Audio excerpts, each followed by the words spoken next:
Mark Benson, 24 horas. Fue un placer para seguirle esta semana terug naar Nederlands.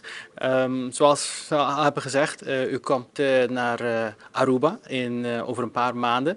En ja, Aruba was ook bij u nu deze week. Hoe was het eigenlijk? Hoe was deze samenwerking? Hoe heeft u dat ervaren met de ministers van Aruba en Curaçao? Nou, Aruba Curaçao was niet bij mij, met mij bij Amerika.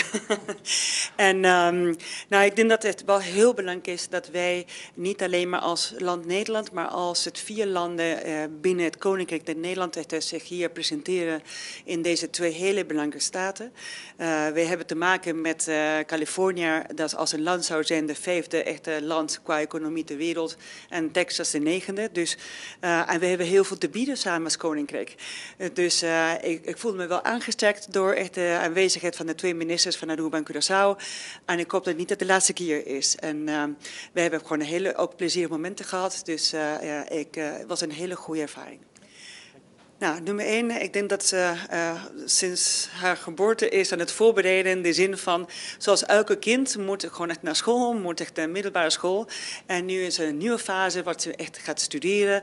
En dat is ook een hele belangrijke fase voor elke kind om echt, of geen kind meer, echt een jonge meisje, om zich voor te bereiden voor welke rol dan ook, en ook deze.